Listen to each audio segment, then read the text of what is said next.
નમસ્કાર. ક્યારે વિચાર્યું છે કે હજારો કિલોમીટર દૂર ચાલી રહેલું યુદ્ધ આપણા ઘરના દરવાજા સુધી કેવી રીતે પહોંચી શકે છે? આજે આપણે એ જ સમજવાના છીએ. ઈરાન ઇઝરાયેલના સંઘર્ષથી માંડીને આપણા હાઈવે પર થતા અકસ્માતો સુધી આ બધી વાતો એકબીજા સાથે જોડાયેલી છે. જો તમને અમારું કામ ગમતું હોય તો આ વિડીયોને લાઇક અને શેર કરવાનું ભૂલશો નહીં, અને હા, ચેનલને સબસ્ક્રાઇબ પણ કરી લેજો. શરૂઆત કરીએ ઈરાનના ઉર્મિયા શહેર પર થયેલા ઇઝરાયેલી હુમલાથી. આ એક એવો સંઘર્ષ છે જેની સીધી અને તાત્કાલિક અસર ભારતીયો પર અને ખાસ કરીને આપણા ગુજરાતીઓ પર જોવા મળી રહી છે. અહીંયા સૌથી પહેલો અને સીધો સંબંધ છે ડરનો. સેંકડો ભારતીય વિદ્યાર્થીઓ ત્યાં યુદ્ધની વચ્ચે ફસાઈ ગયા છે. એમની સુરક્ષાનું શું, એમના ભવિષ્યનું શું? આ અનિશ્ચિતતા જ આ સંઘર્ષની આપણા પર થયેલી પહેલી અસર છે. અને જો આ સંઘર્ષની બીજી બાજુ પરિવારોની ચિંતા. હજારો કિલોમીટર દૂર બેઠા છે, પણ દર 3-4 કલાકે વિડીયો કોલ કરીને ખબર અંતર પૂછે છે. ટેકનોલોજી જ એકમાત્ર સહારો છે જે એમને પોતાના લોકો સાથે જોડી રાખે છે. આ માનવીય ચિંતા તો છે જ, પણ એની સાથે સાથે એક મોટો આર્થિક ખતરો પણ ઊભો થયો છે. હવે જોઈએ કે આ દૂરનું યુદ્ધ આપણા ગુજરાતના એક મોટા ઉદ્યોગના પાયા કેવી રીતે હલાવી રહ્યું છે. 4 લાખ. આ માત્ર એક આંકડો નથી. આનો મતલબ છે 4 લાખ પરિવારોની રોજીરોટી. મોરબીનો જે સિરામિક ઉદ્યોગ છે, જે લાખો લોકોને રોજગાર આપે છે ને, એ આ યુદ્ધના કારણે સીધા જ ખતરામાં આવી ગયો છે. તો સૌથી મોટી વાત એ છે કે ઈરાનથી જે ગેસ આવતો હતો એની સપ્લાય ચેઇન તૂટી ગઈ છે. હવે ગેસ નહીં હોય તો ફેક્ટરીઓ ચાલશે કેવી રીતે? એટલે દૂર ક્યાંક યુદ્ધ ચાલી રહ્યું છે અને અહીં લાખો લોકોની નોકરી પર તલવાર લટકી રહી છે.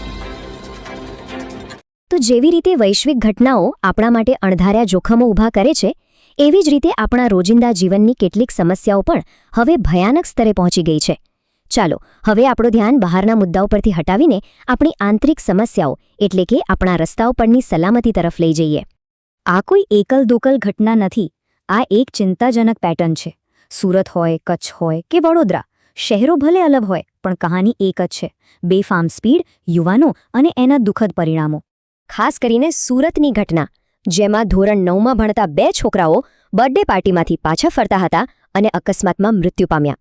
આ ઘટના પછી લોકોને સીધી અપીલ કરવી પડી કે ભાઈ, નાના છોકરાઓના હાથમાં ગાડીની ચાવી આપતા પહેલા 100 વાર વિચારજો. અને લોકોનો ગુસ્સો પણ વ્યાજબી છે.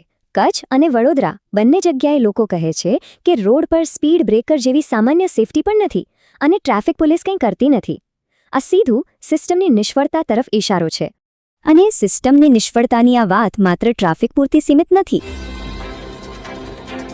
ચાલો આપણે ઇન્ફ્રાસ્ટ્રક્ચરની બેદરકારીના 2 બીજા ગંભીર ઉદાહરણો જોઈએ જે આજ નબળાઈને છતી કરે છે. આમાં સૌથી રસપ્રદ વાત ખબર છે શું છે? બંને ઘટનાઓમાં સમાનતા છે. એક બાજુ રહેણાંક બિલ્ડિંગની લિફ્ટ છે અને બીજી બાજુ ખેડૂતો માટે જીવન જરૂરિયાત સમાન કેનાલ.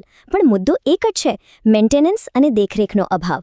અને એનું પરિણામ સામાન્ય માણસ અને આપણા સંસાધનો ભોગવી રહ્યા છે. જુઓ, જ્યારે ઇન્ફ્રાસ્ટ્રક્ચર અને નિયમો તૂટવા લાગે ને, ત્યારે એની સીધી અસર લોકોના માનસ પર પડે છે. અસુરક્ષા અને અવ્યવસ્થાનું વાતાવરણ બને છે, જે સામાજિક તણાવને જન્મ આપે છે. અને આ તણાવ આપણને હાલની કેટલીક ઘટનાઓમાં સ્પષ્ટપણે દેખાઈ રહ્યો છે. એક તરફ કચ્છમાં બાળકનું અપહરણ કરવાનો પ્રયાસ થાય છે, જે સીસીટીવીમાં પણ કેદ થયું. બીજી તરફ જૂનાગઢમાં એક મહિલા હાઈવે પર હોબાળો મચાવે છે. અને ત્રીજી તરફ રાજકારણમાં પણ એકબીજા પર દોષારોપણ ચાલી રહ્યું છે. આ બધું શું બતાવે છે? એ જ કે સામાજિક સ્તરે ક્યાંક ને ક્યાંક વ્યવસ્થા ખોરવાઈ રહી છે.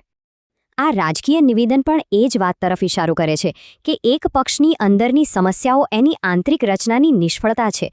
એ જ સિસ્ટમની ખામી જે આપણે બીજા ક્ષેત્રોમાં પણ જોઈ રહ્યા છીએ. તો આ બધી વાતો પછી એક મોટો સવાલ મગજમાં આવે છે, ખરું ને?